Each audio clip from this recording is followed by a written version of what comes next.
الحمد لله رب العالمين والصلاة والسلام على خاتم الأنبياء والمرسلين سيدنا محمد وعلى آله وصحبه أجمعين وخلفاء الراشدين المهديين أبي بكر وعمر وعثمان وعلي وعلى جميع الصحابة والتابعين ومن تبعهم بإحسان. أعوذ بالله من الشيطان الرجيم. وأن المساجد لله فلا تدعوا مع الله أحدا وأنه لما قام عبد الله يدعوه كادوا يكونون عليه لبدا قل إنما أدعو ربي ولا أشرك بربي أحدا قل إني لا أملك لكم ضرا ولا رشدا سبحانك لا علم لنا إلا ما علمتنا إنك أنت العليم الحكيم. رب اشرح لي صدري ويسر لي أمري واحلل عقدة من لساني يفقه قولي واجعل لي وزيرا من أهلي رب زدني علما وارزقني فهما ثم أما بعد. گرامی قدر بھائیوں بہنوں اور پیارے بچوں، سورۃ الجن کی قیمتی اور چشم کشا باتیں جو آن حضرت صلی اللہ علیہ وسلم کی ملفوظات بھی اللہ رب العزت کی طرف سے قرآن کی آیتیں بن کر نازل ہوئی، اور اللہ رب العزت کی فرمودات بھی آن حضرت صلی اللہ علیہ وسلم کو حکم کی صورت میں بھی شامل حال ہو گئی. وَأَنَّ الْمَسَاجِدَ لِلَّهِ، اور یہ بات بھی کہ مسجد یا مسجدیں جو ہوتی ہیں وہ اللہ کے گھر ہوتے ہیں، اللہ کے لیے ہوتی ہیں، اور جب اللہ کی ملکیت ہوتی ہے اور ان کے بنا بھی اللہ کے لیے ہوتی ہے تو فَلَا تَدْعُوا مَعَ اللَّهِ أَحَدًا، وہاں جب عبادت کی جاتی ہے اور مساجد ہوتے ہیں عبادت کے لیے، وہ مراکز جہاں اللہ رب العزت کی عبادت اجتماعی اور انفرادی مستقل یا جز وقتی طور پر ہوتی ہے، مرکز ہے عبادت گزاروں کے لیے، لیکن جگہ ہے اللہ کے لیے. وَأَنَّ الْمَسَاجِدَ لِلَّهِ فَلَا تَدْعُوا مَعَ اللَّهِ أَحَدًا. تو پھر عبادت میں اللہ کے ساتھ کسی کو شریک نہیں کرنا ہے، بندگی صرف اللہ کے لیے ہوتی ہے. اب یہ آن حضرت صلی اللہ علیہ وسلم کی فرمودات تھی کہ مسجد اللہ کے گھر ہیں، اللہ کے لیے بنائی گئی ہیں،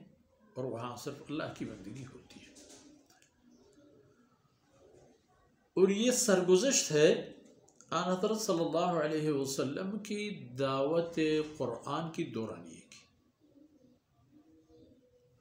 ایک صورتحال کا تذکرہ ہے کہ جب آن حضرت صلی اللہ علیہ وسلم کڑے ہو گئے تاکہ اللہ کی فرمودات لوگوں تک پہنچائے اور لوگوں کو سنائے وہ باتیں جن کے لیے آپ مبعوث ہوئے ہیں اور جن کے لیے یہ بیچارے پیدا کیے گئے، ان کو مقصد زندگی بتانے کے لیے لما قام عبد اللہ، جب اللہ کا بندہ یعنی رسول اللہ صلی اللہ علیہ وسلم کڑے ہو گئے تاکہ اللہ کی بندگی کرے اور لوگوں کو دکھا دے، کادو یکونون علیہ لبدا، قریب تک یہ کفار اس پر لپٹ پڑیں اور آن حضرت صلی اللہ علیہ وسلم کو تنگ اور مجبور کریں تاکہ وہ یہ مہم چھوڑ دیں. اور اتفاق کی بات ہے کہ یہ عنصر بھی اس آیت کی ضمن میں شامل ہے کہ جب آن حضرت صلی اللہ علیہ وسلم اللہ رب العزت کی فرمودات سنانے کے لیے کھڑے ہو گئے تو جنات بھی بالکل جمع ہو گئے، ایک دوسرے کے اوپر بیٹھ گئے، ایک دوسرے کے کندھے پہ جگہ پیدا کر لی تاکہ اللہ کی کلام سن لیں۔ یعنی دو طرفہ یہ نوبت آ بھی گئی تھی،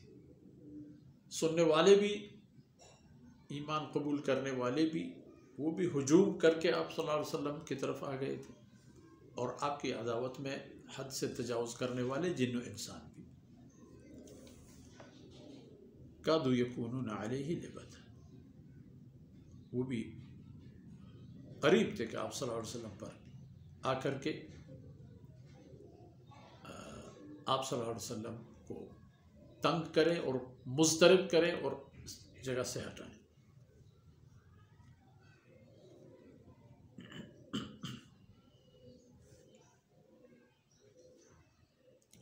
اور ان کے لیے جگہ کی تنگی پیدا کرے۔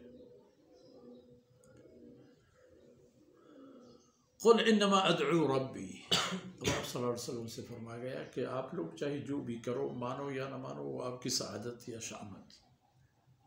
باقی سمجھ لو اور سوچ لو جہاں تک میری بات ہے، میرا فیصلہ تو یہ ہے۔ تو آپ ان سے فرما دیں کہ انما ادعو ربی، میں تو ہر حالت اور ہر قیمت میں اپنے رب کو پکارتا ہوں، اس کی بندگی کرتا ہوں، اس کے دامن میں، دامان رحمت میں پناہ لیتا ہوں، ولا اشرک بہ احد، اور میں کبھی بھی کسی صورت میں، کسی حالت میں کسی کو بھی اللہ رب العزت کے ساتھ شریک نہیں ٹھہراتا۔ اور آپ صلی اللہ علیہ وسلم یہ بھی فرما دیں انی لا املک لکم ضرا ولا رشدا۔ ہو سکتا ہے کہ آپ لوگوں کے دلوں میں بڑی بڑی باتیں، خیالات پیدا ہوں کہ جب میں اللہ سے اتنا قریب ہوں اور جب میں آپ لوگوں کو اللہ رب العزت کی عظمت شان سے متعلق بتا سکا ہوں،